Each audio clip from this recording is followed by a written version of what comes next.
नमस्कार। जब एक हिंदू किसी को नमस्ते करता है तो वो इंसान को नहीं कर रहा, वो उसके अंदर बैठे हुए परमात्मा को देख के कहता है कि नमस्ते, मैं तुम्हारे आगे झुकता हूँ। कि हिंदू लोग कहते हैं नमस्ते। नमस्ते का लफ्ज किधर से आता है आपको शायद पता होगा। नमस्ते आता है इदम नममे से।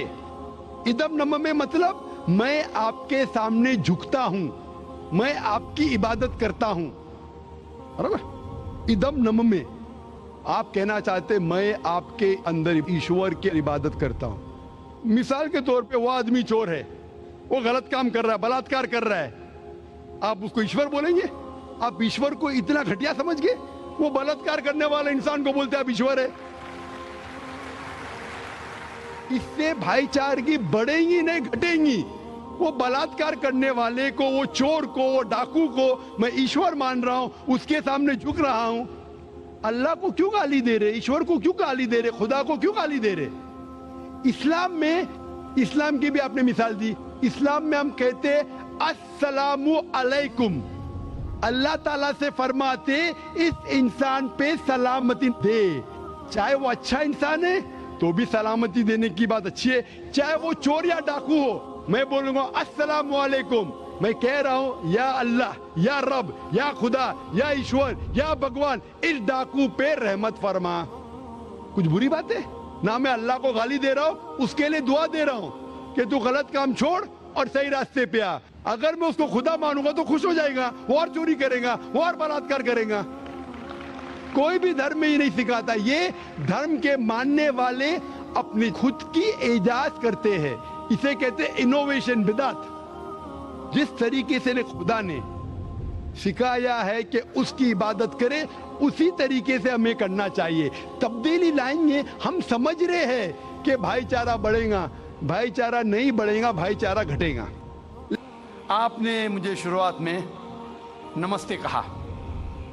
नमस्ते, नमस्ते के क्या मानी है भाई साहब, आप बोल सकते हैं? नहीं पता क्या मानी है? माइक्रोफोन ऑन कीजिए जरा भाई साहब का। नमस्ते मतलब मैं सर झुका के मैं आपको नमन करता हूँ। हाँ, सर झुका के आप मुझे नमन करता हूँ। नमन करता हूँ, सर झुका के। सर झुका के मुझे नमन करना शिर्क है, हराम है, प्रोहिबिटेड है। आप मेरे सामने भी सर नहीं झुका सकते, चाहे आप मुझसे मोहब्बत करते हैं, चाहे आप मेरी इज्जत करते हैं, फिर भी आप मेरे सामने सर नहीं झुका सकते। सर झुकाना चाहिए तो सिर्फ खुदा के सामने, अल्लाह के सामने, और मैं खुदा नहीं हूं। आप जानते हैं, आप मेरी इज्जत कर सकते हैं, मेरी बात जो मैं कहता हूं उसके ऊपर अमल कर सकते हैं, लेकिन आप मेरे सामने सर नहीं झुका सकते। इसीलिए मैं जवाब में आपको कहूंगा अस्सलामु अलैकुम। आप पे सलामती हो, आप पे सलामती हो। आप समझे ना? मैं आपके सामने झुक नहीं सकता हूं। ये सिर झुकेगा तो सिर्फ अल्लाह के सामने, सिर्फ खुदा के सामने। तो आपने बड़प्पन में मुझे कहा, लेकिन अगर गलत चीज कहा तो मैं वापस से जवाब नहीं दे सकता हूं, क्योंकि मैं जानता हूं जो लोग नहीं जानते वो ऐसे हरकत कर सकते हैं। मिसाल के तौर पे 1 महीना पहले मैं जब बॉम्बे एयरपोर्ट पे था तो एक औरत, हिंदू खातून, मुझे पूछी कि आप डॉक्टर जाकिर नाइक है? आयु डॉक्टर जाकिर नाइक? मैंने कहा जी हाँ। ओ, मैं आपका रोज प्रोग्राम देखती हूँ। मैं दुबई से 25 साल के बाद बंबई में आ रही हूँ, 25 साल के बाद हिंदुस्तान में आ रही हूँ। उसके सिर पे टीका था, हिंदू औरत थी, बोलती मैं आपके प्रोग्राम देखती हूँ और बहुत अल्हम्दुलिल्लाह तारीफ करने लगी। सारी तारीफ अल्लाह की है, मैं कुछ भी नहीं हूँ। और फिर कहने लगी कि मैं तुम्हारे पैर छूना चाहती हूँ। मैंने कहा कि ये गलत है, शिर्क है। तो बोले क्यों? वही जवाब मैंने दिया, आप जो भी कहो मैं आपकी बात मानूंगी।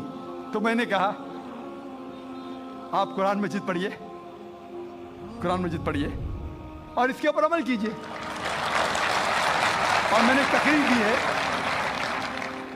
Similarities between Islam and Hinduism, इस्लाम और हिंदुइज्म में यकसानियत। और साबित किया है कि हिंदुइज्म में भी लिखा है कि आप सिर्फ एक ईश्वर की इबादत करना चाहिए, जितने ऋषि आने वाले उनमें मानना चाहिए, और मोहम्मद सल्लल्लाहु अलैहि वसल्लम में भी। तो आपको अगर कुरान और वेदा पे अमल करना चाहिए जो यकसा है, आपको ही खुदा में मानना पड़ेगा और आखिरी पैगंबर मोहम्मद सल्लल्लाहु अलैहि वसल्लम पर।